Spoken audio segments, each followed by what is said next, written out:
Hello students, आप सभी का बहुत बहुत स्वागत है आपके अपने यूट्यूब चैनल टीच मी में। अभी कंजंक्शन के सेकंड पार्ट में आप अब देखेंगे। इसके पहले कंजंक्शन का फर्स्ट पार्ट इसका अपलोड कर दिया गया था कल, और अब आज कंजंक्शन के उसी की आगे की सीरीज में हम देखेंगे और आज इसे शुरू करेंगे। स्टार्टिंग में है as long as and till.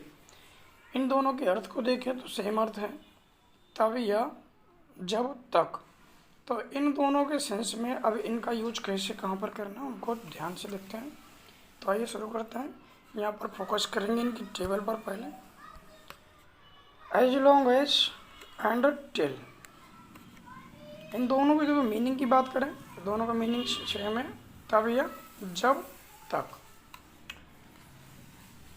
As long as में दिया है कि it's condition depends on the period of an another action. इसकी जो कंडीशन होती है, इसकी जो शर्त होती है, वो दूसरे वर्ब की अवधि पर, उसकी पीरियड पर डिपेंड करता है।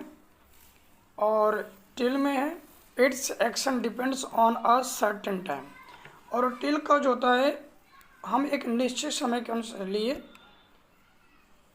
निश्चित समय का प्रयोग करने के लिए, निश्चित समय जब दिया होता है उस समय हम टिल का प्रयोग करते हैं। परंतु एज लॉन्ग एज के लिए एक पीरियड ऑफ टाइम दे रखा होता है और दूसरी एक्शन की कितने समय तक दूसरा एक्शन हो रहा है, कितने समय बाद दूसरा एक्शन स्टार्ट हुआ है। देखिए जैसे एग्जाम्पल, पहला एग्जाम्पल दे रहा है एज लॉन्ग एज में कि you can stay here till I am here. तो यहाँ पर देखो इसका टिल का यूज गलत है, क्योंकि कहीं ना कहीं उस टाइम के एक निश्चित समय का बाउंडेशन देता है। इसलिए हम यहाँ पर जो यूज करेंगे you can stay here as long as I am here, क्योंकि टिल के लिए क्या होता है, एक सर्टेन टाइम चाहिए होता है। और यहाँ पर एक कोई सर्टेन टाइम तो है नहीं, निश्चित समय है नहीं, बट कंडीशन ये दे दी गई है कि जब तक दूसरा कार्य नहीं हो जाता तब तक तुम्हें पहले कार्य को करना है, या तब तक करना है, या कोई बाउंडेशन जो पहले कार्य के लिए, फर्स्ट एक्शन के लिए जो है, जब तक दूसरा एक्शन नहीं हो जाता उसकी अवधि तक के लिए होता है, तो उस स्थिति में हम एज लॉन्ग एज का प्रयोग करेंगे। टिल का प्रयोग एक निश्चित समय के लिए करते हैं। जैसे एग्जांपल में देखिए you can stay here as long as Monday. तो यहाँ पर तो ये निश्चित समय के साथ में एज लॉन्ग एज कर दिया है, जो कि गलत है। हम निश्चित समय के लिए टिल का करते हैं। यहाँ पर लिख रहे हैं कि you can stay here till Monday, तो ये सही है। और एज लॉन्ग एज मंडे नहीं करेंगे, निश्चित समय के साथ में हम टिल का करना, एज लॉन्ग एज का नहीं करेंगे। अब देखो आगे इंपॉर्टेंट टॉपिक्स के अंदर देखेंगे ऑर्डर ऑफ कंजंक्शन, कि किस कंजंक्शन के साथ में कौन सा कंजंक्शन आता है यदि पेयरिंग में करते हैं, और किसके बाद में कौन आता है, क्या नहीं आएगा, कौन सा कंजंक्शन हम प्रयोग नहीं कर सकते, उसके विषय में यहाँ देखेंगे। तो पहले यहाँ पर देखने को है आइदर गेट्स रिलेटिव और नॉट नॉर। मतलब इसका ये कि आइदर के साथ में हम और का प्रयोग करते हैं, ना कि नॉर का। ठीक है, देखिए एग्जाम्पल में कि either Ram nor Shyam will go in the party. तो ये तो गलत है, हम आइदर के साथ में नॉर यूज नहीं करेंगे, इसलिए सही होगा आइदर राम और Shyam will go in the party. तो ये सही है। नेक्स्ट है इसमें neither gets relative nor not और। तो नाइदर के साथ में हमें नॉर का यूज करना है, ना कि और का। ठीक है, इसका यूज नहीं करना। देखिए एग्जाम्पल में यू कैन नाइदर सिंग और डांस।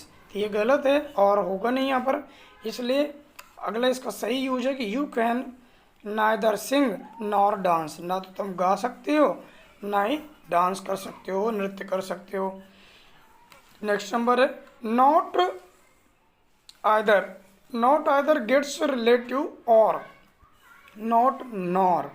तो नॉट आइदर के साथ में हमें और ही लगाना है, जैसे आइदर के साथ में और लगा रहे थे, इसलिए नॉट आइदर के साथ में भी और ही लगाना है, नॉर नहीं लगाना। ठीक है, जैसे एग्जांपल में देखिए I shall not either sing nor dance. ये तो गलत हो गया, हमें नॉर नहीं लगाना, और लगाना है, इसलिए सही होगा आई शैल नॉट आइदर सिंग और डांस। ठीक, नेक्स्ट नंबर है no not neither get relative और नॉट नॉर। तो नो नॉट नाइदर के साथ में हम और का भी प्रयोग करते हैं, नॉर का नहीं करते। ध्यान दीजिएगा कि यहाँ पर आइदर भी आ रहा है, फिर भी हम नॉर का प्रयोग नहीं करेंगे इनके साथ में, हम आइदर के साथ नॉट, नो है तो उनके साथ में यदि नाइदर आया है तो हम और का यूज करेंगे, अकेले आया है तो नॉर यूज करेंगे। देखिए एक एग्जाम्पल में देखेंगे, I have no car nor jeep, ये तो गलत हो गया, इसके साथ में और लगाना है। I have no car nor jeep, तो ये सही होगा। नेक्स्ट नंबर है वेदर गेट्स रिलेटिव और नॉट, नॉर, एंड। देखो वेदर के साथ में हमें यूज करना है और का, ना कि नॉट और नॉर का, ना एंड का। यानी ना तो नॉर का लगाना यूज करना है, ना एंड का यूज करना है, हम यूज करेंगे और का।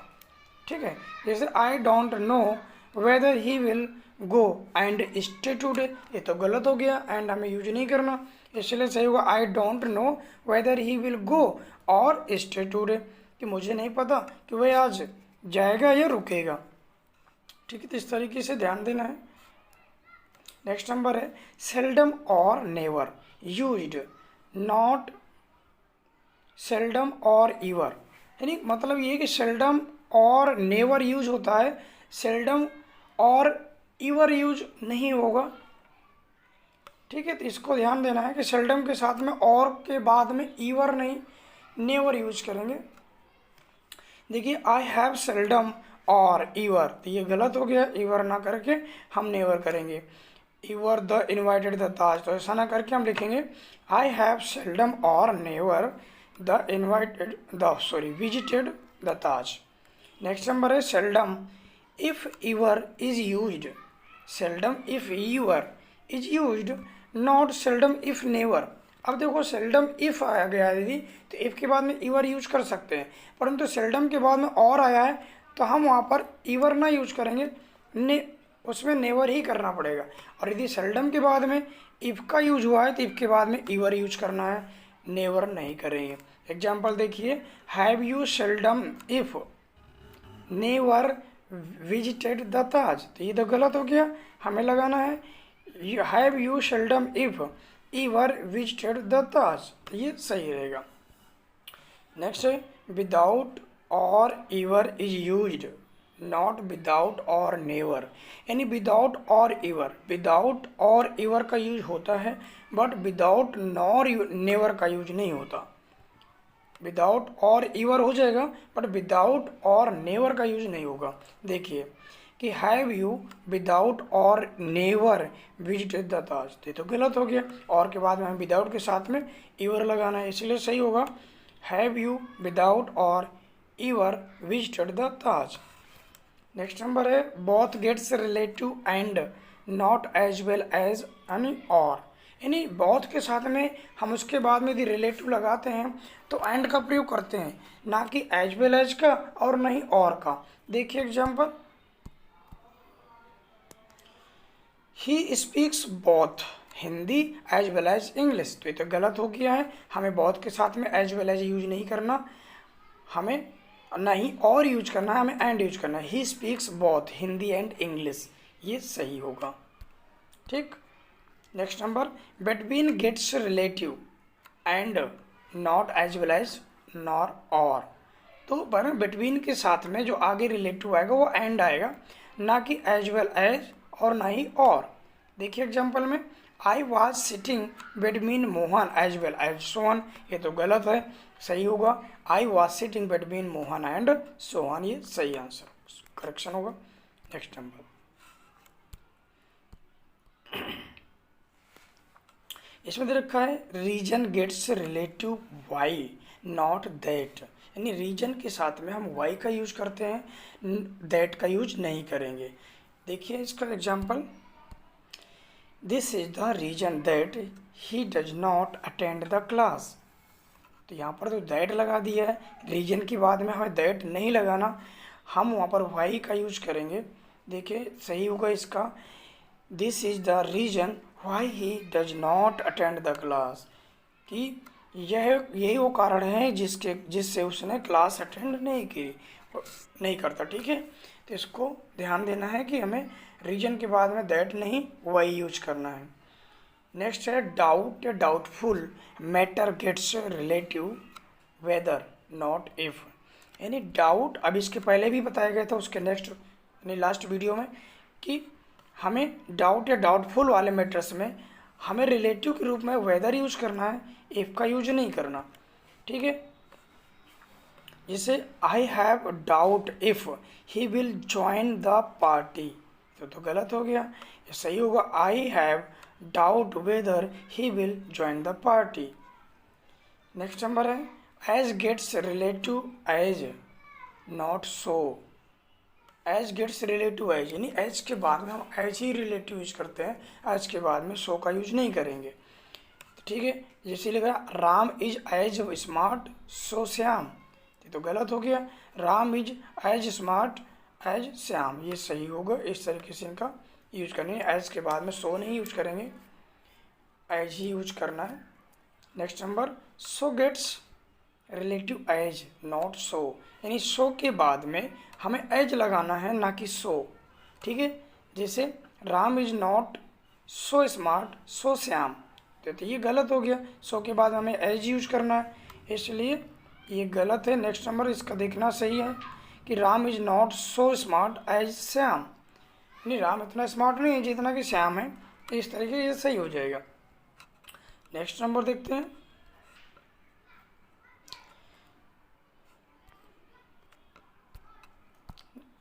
No one nobody nothing gets relative but not at, यानी no one nobody nothing के बाद में हमें जो रिलेटिव लगाना है, रिलेटिव कंजंक्शन लगाना, बट लगाना है, हमें एट नहीं लगाना। देखिए कि I have nothing at a pen, तो ये गलत हो गया है। I have nothing but a pen, इस तरीके से हम यहाँ बट यूज करेंगे, नथिंग के बाद में एट यूज नहीं करना।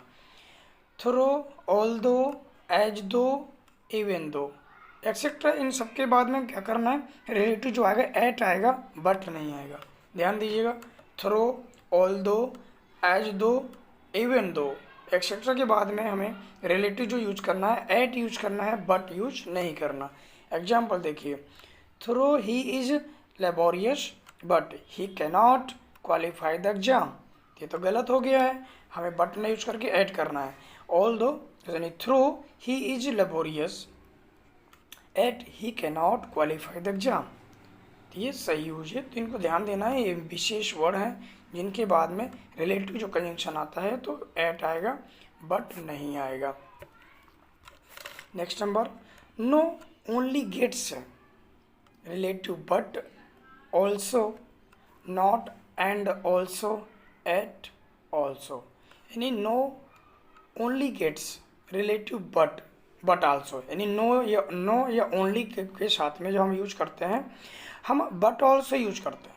यहाँ पर नॉट एंड ऑल्सो या एट ऑल्सो यूज नहीं करेंगे। एग्जाम्पल देखिए, Ram is not only smart yet also intelligent, ये तो गलत है, हमें सही हो जाएगा Ram is not only smart but also intelligent.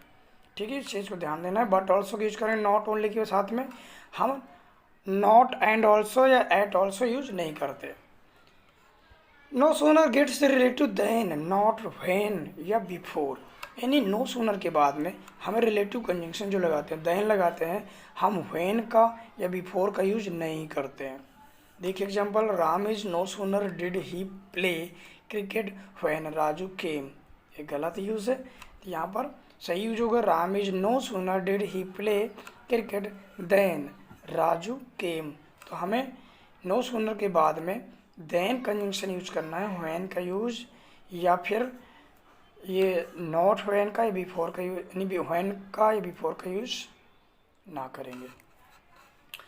अगला है rather gets relative than not then, नहीं रेदर के बाद में जो रिलेटिव आता है वो देन आता है, देन नहीं आता।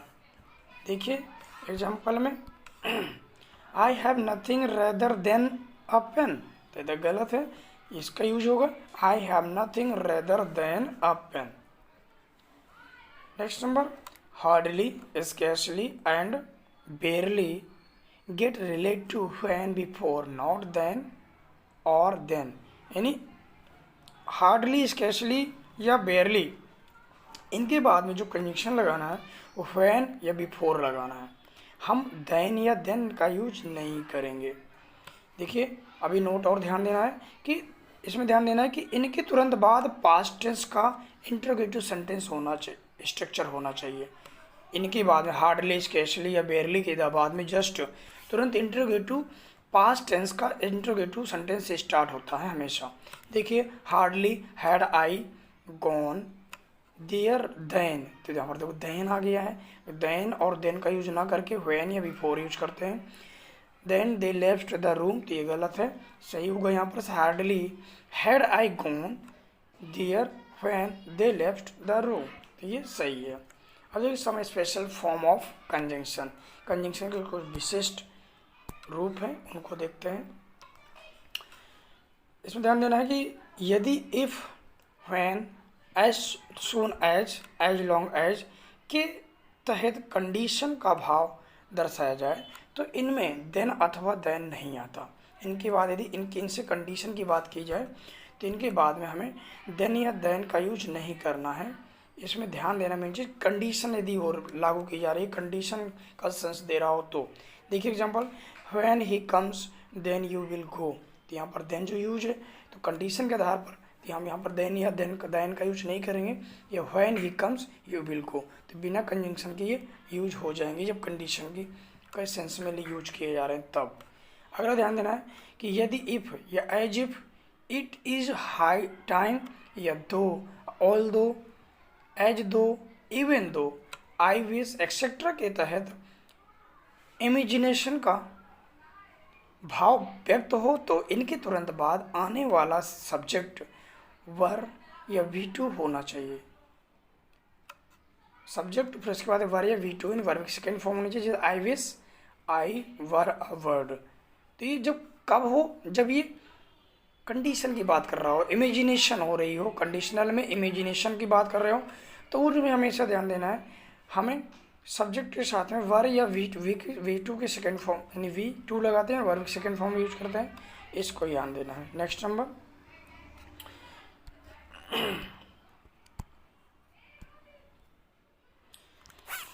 इसमें ध्यान देना है कि लेस्ट के तहत सजेशन प्लस प्रिकॉशन का बोध हो तो, लिस्ट के बाद में बात कर रहा है कि लिस्ट के यूज जिस सेंटेंस में हम करते हैं उसमें यदि सजेशन प्लस प्रिकॉशन का बोध हो तो लिस्ट के बाद शुड का प्रयोग होता है, जबकि इसी अर्थ में इल्स के साथ शैल, विल, वुड आता है।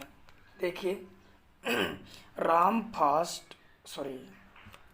Fast लेस्ट you should miss the train, तो यहाँ पर क्या बात कर दी है, सजेशन की बात की जा रही है, उसमें सलाह दी जा रही है कि रन फास्ट, तेज दौड़ो, कहीं ऐसा ना हो कि you should miss the train, कि तुम्हारी ट्रेन छूट जाए, इस सेंस में तो यहाँ पर इस तरह यूज करेंगे। और नेक्स्ट नंबर है, ये भी ध्यान देना है कि invite, decide, call, install, regard etcetera verbs के साथ समरूपता का भाव दर्शाने हेतु, यानी एक समान जैसा भाव दर्शाने हेतु एज का प्रयोग होता है। जैसे he was invited as chief guest in the party, he was invited as chief guest in the party, तो समान भाव देने के लिए चीफ गेस्ट की तरह, मतलब चीफ गेस्ट है नहीं परंतु चीफ गेस्ट की तरह उसके समान इनवाइट किया गया पार्टी में। अगला है कि lest, else, unless, until, till etcetera के तुरंत बाद वाले भाग में नो, नॉट, नेवर का प्रयोग नहीं होता। किसमें, ये ध्यान देना है, इनके बाद सेंटेंसेस में lest, else, unless, until, till etcetera के बाद में नो, नॉट, नेवर, क्योंकि यहाँ पर पता है कि सभी अपना नेगेटिव सेंस देते हैं, इसलिए इनके बाद में नो, नॉट, नेवर का प्रयोग नहीं करेंगे। जैसे इसमें और ध्यान देना है कि कंजंक्शन के रूप में एंड और as well as but etcetera का प्रयोग कंजंक्शन के रूप में वाक्य के शुरू में नहीं होता। इनमें से किसी का भी प्रयोग कंजंक्शन रूप में जब करते हैं तो वो वाक्य के स्टार्टिंग में, सेंटेंस के स्टार्टिंग में नहीं करेंगे। तो ये था पूरा कंजंक्शन का फॉर्मेट बेसिक टू एडवांस। और इसमें इसके बाद अगला टॉपिक आपको प्रीपोजिशन के बारे में भी और एडजेक्टिव बारे में भी ऐसे ही ज़बरदस्त पॉइंट और इम्पोर्टेंट टॉपिक्स के साथ में, पॉइंट्स के साथ में, एग्जाम्पल्स के साथ में समझाया जाएगा। तो यदि वीडियो अच्छा लगा हो तो दोस्तों उससे लाइक करें, शेयर करें, कमेंट करके भी बताएं कैसा लगा है। और यदि चैनल में नए हैं तो दोस्तों रिक्वेस्ट है कि चैनल को सब्सक्राइब जरूर कर दें। तो मिलते हैं अगले वीडियो में, तब तक के लिए नमस्कार।